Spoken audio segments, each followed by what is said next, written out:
মনে হয় আমার যা সম্ভব 3 মাসের উপরে ইউনিয়ন কমিটি হয়েছে। 3 মাস পরে আজকে আমরা একটা প্রোগ্রাম দেখলাম। এটা কি ঠিক করেছে আমাদের ইউনিয়ন কমিটি? এটা ওনাদের কাছে আমার প্রশ্ন যে আজকে 3 মাসের উপরে হয়েছে কমিটি, এখন আজকে 3 মাস পরে আমাদের একটা প্রোগ্রাম।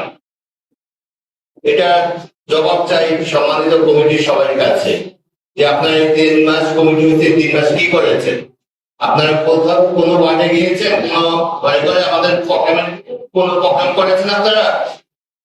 আমার তো মনে হয় না এই 3 মাসে কোথাও কোনো প্রোগ্রাম হয়েছে আমাদের বিষয়ে।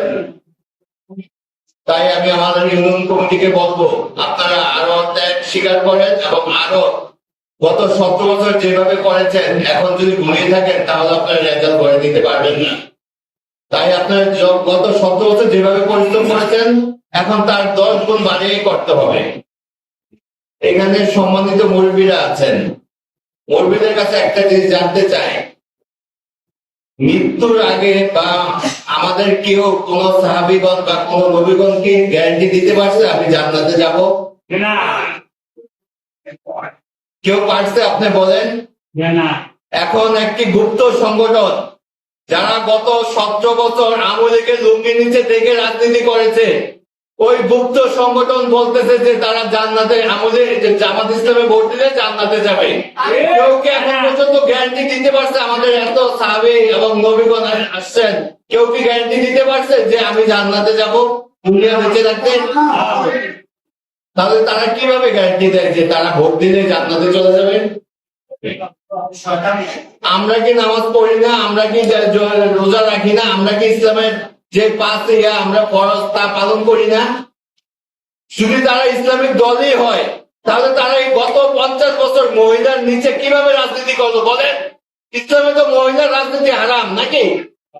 তারা কি বলতে পারবে যে তারা পাস করলে মহিলা চেয়ারম্যান হবে না? তারা কি বলতে পারবে তারা এমপি হলে মহিলারা এমপি হইতে পারবে না? এই মহিলা তারা বলতে পারবে?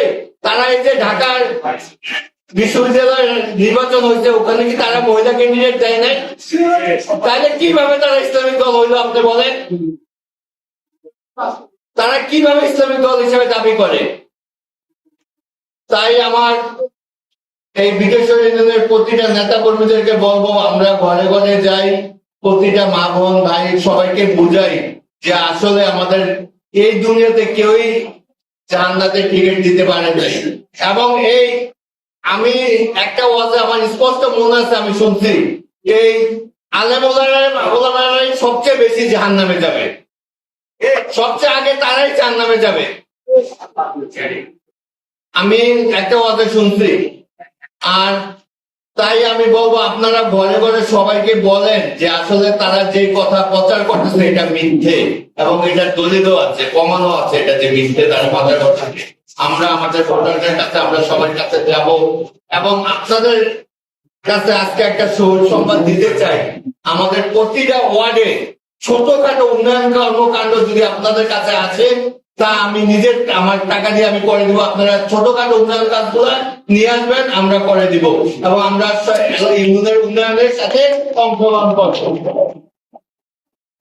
এখন সবাই প্রতিটা ওয়ার্ডে দেখেন ছোটখাটো কার কি সমস্যা আছে এগুলো দেখেন। আমাদের ইউনিয়ন কমিটি আছে এবং আমাদের সিনিয়র ভাইরা আছে, তাদেরকে বলেন আমরা এই উন্নয়ন কাজে এখন থেকে অংশগ্রহণ করবো, আমাদের ইউনিয়নের প্রতিটা কাজে আমরা শরীক হব। আবারও আমি বলি আমাদের ইউনিয়নের আজকে 3 মাস হয়েছে আপনারা কিন্তু কোনো কাজ করেন নাই, তাই আপনারা আগামীকাল থেকে শুরু করেন প্রতিটা ঘরে ঘরে। এবং আমাদের এই বিদেশ্বর ইউনিয়নের যে বিএনপির একটা সম্মান আছে এই সম্মানকে আবার ফিরিয়ে আনার জন্য সবাই আপনারা কাজ করেন। ধন্যবাদ, আপনারা এত কষ্ট করে এখন পর্যন্ত আমাদের সময় দিয়েছেন মুরব্বীরা এবং ছোট ভাইয়েরা, সকলকে ধন্যবাদ জানিয়ে আমার বক্তব্য এখানে শেষ করলাম। আসসালামু আলাইকুম রহমতুল্লাহ।